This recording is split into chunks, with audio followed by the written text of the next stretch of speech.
I would say like 60 to 70% of our income has been historically from touring, and the other 30 to 40% has been from record sales. Very small amount from merchandise, things like T-shirts and crap like that. Although basically with us it's just T-shirts, but and virtually no money from licensing or selling music to use in commercials or movies or whatever.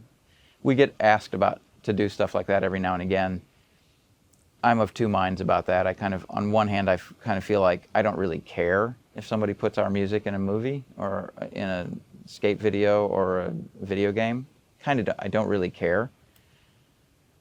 But if they ask me, then I have to take it seriously. And like, if you have this video game where people are behaving like assholes and shooting each other up and, and I don't really necessarily want to associate with that. So since you asked, I have to say, no, I'm not interested in being in your fucking retarded military video game. It doesn't appeal to me. Had you not asked, had you just put the frickin' song in there like you wanted to, I would never know about it. It wouldn't affect me in the slightest, and I wouldn't care. And it wouldn't have affected my life at all. It's like finding out that a song got played in an igloo at the North Pole. Like, I'm never going to find out, and I don't care. If it makes the person in the igloo happy, go ahead. Knock yourself out, guy. I suppose if I tried using every available avenue, I could support myself purely through music, purely as a performing musician or recording musician or whatever.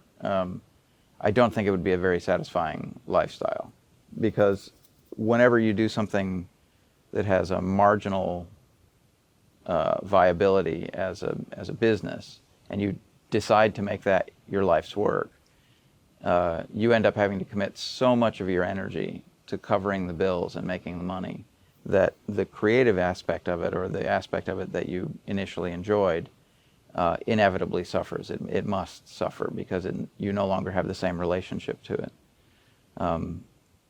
I support myself as a sound recording engineer. I make records for other people for a living. I own a recording studio where I make the bulk of the records that I make for other people. But that studio by itself as a business would not be a profitable enterprise if it weren't being used as a vehicle for me to make records for other people. That I get paid and the studio gets paid to make records, and the sum total of all of that money that's spent is enough to support the business. Either one by itself would probably not be enough. If I were just a freelance engineer and I didn't have studio income, then the records that I worked on would inevitably be being made at other studios. And those studios would be consuming a significant amount of the budget. Leave aside for the moment that most other studios are crappy and really unpleasant to make records in, and so my job would be harder and more unpleasant. Leave that aside for the moment. A significant amount of the record budget would be being effectively wasted on an outside studio. And when I say wasted, I don't mean that it's wasted in that I don't get the money, although I prefer to get the money. I mean, it's wasted in that money leaves the community of musicians and leaves the community of creative people and goes into the sort of general commercial flow of money. And whenever possible, I prefer to keep money that supports me within the artistic community. If I have a choice between buying T-shirts from a big corporate company entity or having a friend of mine do the T-shirts, I would prefer to have a friend of mine do the T-shirts. If I have a choice between operating with a big professional booking agency that handles huge sums of money and does an awful lot of business in the entertainment show business world, or having a friend act as a promoter on a show and let him keep the promotional money, the promoter's money, I'd much prefer to deal with a friend. I'd much prefer to have that happen. So a big part of my sort of business thinking with respect to the studio and the behavior of my band.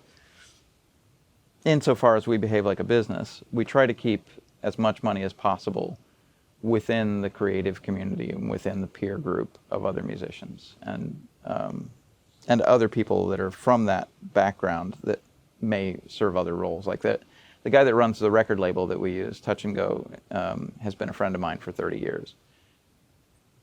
We have a long relationship with him that's completely open, completely trusting relationship. Even if it were possible to get a better deal from another record label, and I don't think it's possible to get a better deal than the sort of profit-sharing arrangement we have with Touch and Go. Even if it were possible to do better financially somewhere else, we wouldn't be interested in doing it anywhere else because our relationship is with him and we feel like we have an investment in his continued participation in the music scene. The lowest common denominator, music and art, like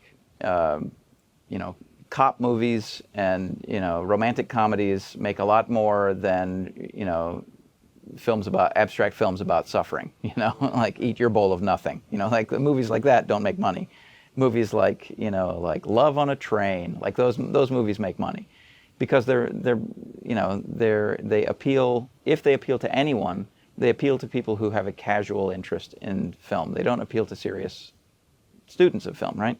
And so that's people who casually are interested in film or music, there's a lot more of them. So you can make money off of that stuff.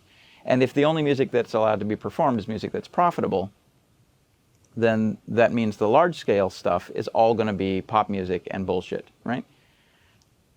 I and my bands and all of our friends' bands that have survived in the United States in this ugly capitalist model have demonstrated that if you keep your expectations reasonable, keep your costs low, you can still be profitable in the margins, in the underground, in the making, pornographic and offensive and hateable music. You can make ugly, brutish, thuggish music and appeal only to an audience of assholes and crazies and still make a small profit. You can't make a big, fireworks show profit, but you can survive, you can do it.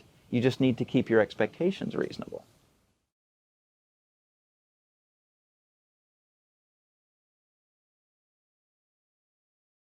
I happen to, as a pure matter of chance, I happen to have started my indebtedness to build a studio at a period where that indebtedness would expire along with the physical retail sales of records. So I'm going to make it through the tunnel, If I had started my record-making enterprise and my studio business 3 or 4 years later, I probably wouldn't make it through the tunnel. I would probably be tits up on the side of the road like every other record person, like everybody else in the music business.